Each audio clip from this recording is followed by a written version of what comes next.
दोस्तों, आज हम बात करेंगे उस इंसान की जो दिखने में दुबले पतले थे, लेकिन उनकी बातों से बड़े बड़े अंग्रेज के पसीने छूट जाते थे। हाँ जी, वहीं जिनके हाथ में हमेशा एक लाठी होती थी, जिनके शरीर पर सिर्फ एक धोती होती थी और जिनकी ताकत इतनी थी कि बिना हथियार के अंग्रेजों को हिला दिया था। इनको बापू, राष्ट्रपिता और मोहनदास करमचंद गांधी जैसे नामों से जाना जाता था, लेकिन भाई असली ताकत इनकी सत्य अहिंसा में थी। साल था 1869, दिन था 2 अक्टूबर।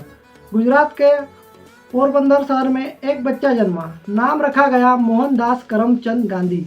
उस दिन किसी को नहीं पता था कि ये बच्चा एक दिन इतना बड़ा होगा कि सिर्फ अपने विचारों से पूरी ताकतवर सरकार को हिला देगा, बिना हथियार और बिना खून खराबे के। गांधी जी के पिता का नाम था करमचंद गांधी।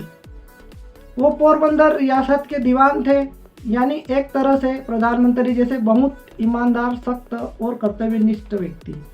माता का नाम था पुतलीबाई। एक दिन सीधी, धार्मिक और बहुत बेहद संयमी महिला। दिन रात व्रत, पूजा, सेवा, यही उनकी जिंदगी पर माँ का बहुत गहरा असर पड़ा। गांधी जी के कुल 4 भाई बहन थे, लेकिन जिसमें मोहनदास सबसे छोटे थे। गांधी जी का बचपन आम बच्चों की तरह नहीं था। वो बहुत शर्मीले थे, ज़्यादा बोलते नहीं थे। स्कूल की पढ़ाई ठीक ठाक चलती। एक चीज़ उनमें अलग थी, वो कभी झूठ नहीं। एक बार स्कूल में मास्टर ने कहा स्पेलिंग गलत है। बगल वाले से देखकर ठीक असली सच्चाई देखी।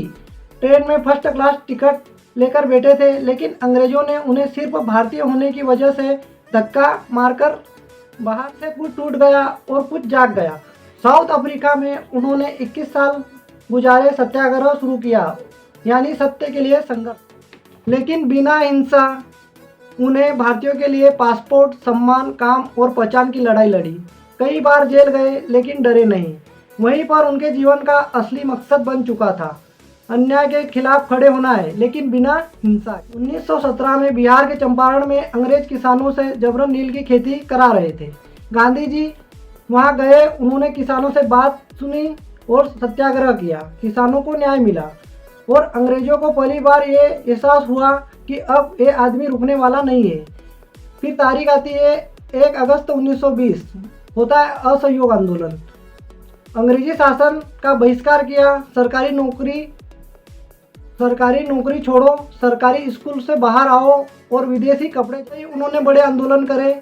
फिर आता है आज़ादी का समय। तारीख थी 15 अगस्त 1947 को भारत आज़ाद हुआ, लेकिन साथ ही भारत देश 2 हिस्सों में बढ़ गया, भारत और पाकिस्तान। सब आज़ादी का जश्न मना रहे थे। उस समय गांधी जी बांग्लादेश के नोआकोई में थे, जहां हिंदू मुस्लिम के झगड़े चल रहे। गांधी जी वहां पर उपवास कर रहे थे और उन्होंने सबको एकजुट करने की कोशिश करी। पर कुछ लोग उनसे नफरत करने लगे। उन्हें लगा कि गांधी जी मुसलमानों का पक्ष ले रहे हैं। उनमें से एक था नाथूराम गोडसे। आया वो मनुष्य दिन, 30 जनवरी 1948 के करीब 5 बज रहे। गांधी जी दिल्ली में बिड़ला हाउस में प्रार्थना सभा के लिए जा रहे थे। सफ़ेद धोती हाथ में धीमे धीमे कदमों से आगे बढ़ते जा रहे थे। सामने से एक व्यक्ति आता है, नाथूराम गोडसे। गांधी जी ने उन्हें मुस्कुराकर, फिर गोडसे ने उन पर 3 गोलियां चलाई। मुंह से निकला हे राम और गिर पड़े। सारा भारत स्तब्ध रह गया, मानो एक युग सा था। गोडसे एक हिंदू राष्ट्रवादी था जो गांधी जी को विभाजन और मुसलमानों के प्रति सहानुभूति का दोषी मानते। ने सोचा कि मैं गांधी जी को मारकर देश की रक्षा कर रहा हूँ, लेकिन असल में उसने मानवता की आवाज़ को चुप करा दिया। गांधी जी नहीं रहे, लेकिन उनके विचार, उनके जीवन, उनकी आवाज़ आज भी जिंदा है।